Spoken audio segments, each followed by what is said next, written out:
আর হেমাদপুর পূর্ব বর্ধমান একটা জায়গা, এ কারো বাবার জমিদারি নয় যেখানে আমাদেরকে সভা করতে দেবে না।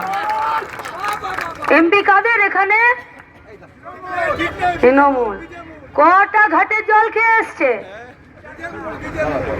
এখন 4 ঘাটের জল খেয়ে এসে ও যতই নিজের মুখ দেখানোর চেষ্টা করুক, রুটিতে ফেয়ার এন্ড লাভলি লাগিয়ে খেলেও তার মুখ আর পরিষ্কার হবে না। কার টাকায় লাগিয়েছে এত ফ্লেক্স, এত ঝান্ডা? মন্ত্রী মশাই নিজে তো লাগাননি নাকি? নিজে লাগিয়েছেন? নিজে লাগাননি তো, চেলা চামুন্ডারা লাগিয়েছে, আমাদেরই কিছু বাড়ির ছেলে মেয়েরা। আমরা তোমাদেরকে জিজ্ঞেস করছি ভাই, যারা তোমরা এই ঝান্ডা ফ্ল্যাগ লাগিয়েছো, নিজের বুকে হাত দিয়ে প্রশ্ন করো, তোমাদের নেতা চোর নয় তো যাদের জন্য को बेचने का दलाली का पैसा नारदा सारदा में गरीब आदमी का সারদাতে রাখা আমানতের টাকায় তোমরা এই ফ্লেক্স লাগাচ্ছ। এই ফ্লেক্স গুলো আর এই ঝান্ডা গুলো উড়ছে না, সারদাতে রাখা টাকা হাবিস হয়ে যাওয়া গরিব লোকের চোখে জল উঠছে। এই জল তোমাদেরকে ছেড়ে দেবে না। প্রশ্ন করছে মন্ত্রী মশাইকে এখানকার সরস্বতী বসাক, প্রশ্ন করছে এখানে সমীরণ বসাক, প্রশ্ন করছে দয়াল বসাক, নিমাই বসাক। কাদের নাম এগুলো? তাঁত শিল্পী।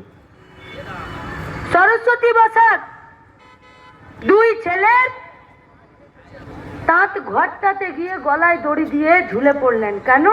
ছেলেদের দুর্দশা দেখতে পাচ্ছিলেন না। সমীরণ বসাক, দয়াল বসাক 27 বছরের একটা ছেলে, লোন নিয়ে কাজ করছিল, মহাজনের ঋণ শোধ করার মতন জায়গা নেই, সুইসাইড করলো। এ সবার পরিবারের কাছে এই মন্ত্রী মশাইকে জবাব দিতে হবে যে কেন আপনি এখান থেকে ভোটে জিতে গিয়ে বিধানসভাতে গিয়ে আপনি দাঁড়িয়ে থাকেন আর আপনি কার জন্য ওকালতি করেন? দিদিমণি তো শুভেন্দুর জন্য ওকালতি করছেন, আপনি কার জন্য ওকালতি করছেন? सब यात्रा के एमपी भी आपका, एमएलए भी आपका, पंचायत का ब्लॉक डेवलपमेंट मतलब सभापति भी आपका, पंचायत का प्रधान भी आपका, पंचायत का मेंबर भी आपका।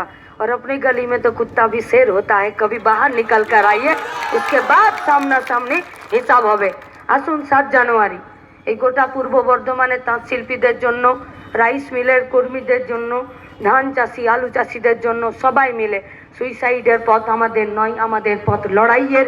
তাই লড়াইয়ের ময়দানে টিকে থাকুন, একে অন্যের হাত ধরুন, রাজ্যটাকে আলোর দিকে নিয়ে যায়। 7 জানুয়ারি ব্রিগেডের মাঠে সবার সাথে দেখা হবে। ইনকলাব জিন্দাবাদ, ডিওয়াইএফআই জিন্দাবাদ।